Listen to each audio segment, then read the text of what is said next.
obviously things are going well. You look at the numbers, and just the categories right now. I see, defense, offense, points scored, blocks. Just kind of talk about the importance of just leading, leading in those categories. You lead the conference in so many different categories as far as team statistics, and I think it's a direct correlation, direct reflection of our offensive output. And we're pretty potent when it comes to points per game and how we play, pace of play.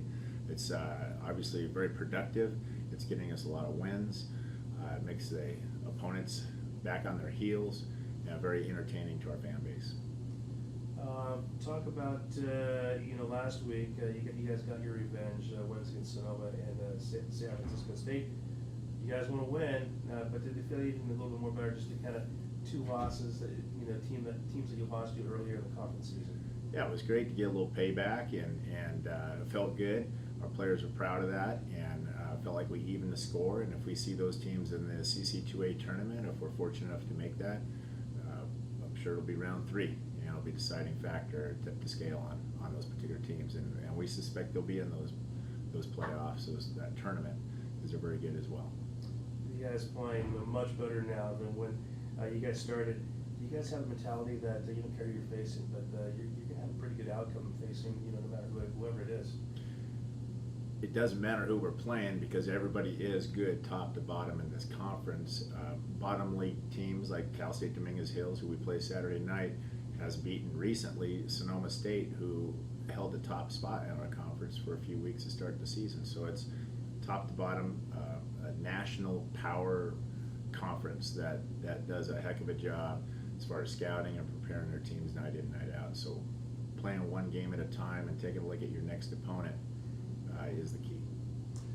Yeah, this part of the season, every game, it seems like for you guys, every game has been important, now for a while, but taking this road trip, what's it going to be difficult, at Los Angeles and at Dominguez? Cal State LA just came off of a huge victory at Cal State Stanislaus. They beat Stanislaus, #1 Stanislaus, at home on a Saturday night after traveling in the middle of the night from Cal State Chico the night before. And we know how difficult that is to perform the next night in Turlock. They did that and were victorious, something that we couldn't do. And the great respect for that, and they're coming off that win. They got to feel good about themselves. Now they're at home. They've got payback on their minds, and we've got our hands full. They're a very good team. They're healthy and well coached. So we'll have our hands full this Friday night in Los Angeles. How this conference, the standings, how it's shaping up for this final month of the regular season? This is kind of like, as a fan, pretty exciting. Just no clear favorite, and just everybody just kind of bunched up. If we split on the road for the 2 weekends we're on the road, and we take care of business at home, we'll be 20-8, and I would suspect be good enough to get into the playoffs if everything plays out as it has. We're certainly not looking ahead. We're not banking on that. We'd rather sweep on the road and sweep at home. But even if that formula of splitting on the road that so many talk about in this conference, if we can do that and survive and take care of business at home, which we're 10-1 at home, if we continue to do that, we'll be in really good position for the conference tournament.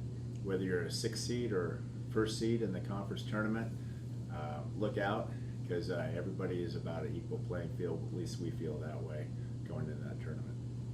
Talk about your ability. You guys had that one losing streak this season, but other than that, like you said, those Twitter losses, but your ability to kind of get back on track and kind of get past a loss. We're on a roll, and I think we're one of the hottest teams in the conference, and maybe possibly the West region. You take a look at the West region, the 35 teams are in the West region. We're in the top 10 as far as overall record. We got it going on. We got a great guard play with Malik and Allen. They're tough, they prepare well, they take care of their bodies, and they're mentally getting more confident each and every time out. Defensively, they're a very good duo, and they cause a lot of havoc for the offensive opponent's offense. So they do a heck of a job. And then we have some weaponry with David Howard's ready to go off for points, and Austin Bryan's a heck of a shooter and scorer. You've got freshman Calvin Young, who's getting better every game as a freshman. And Tom Witzel has come to light here in the last week or two.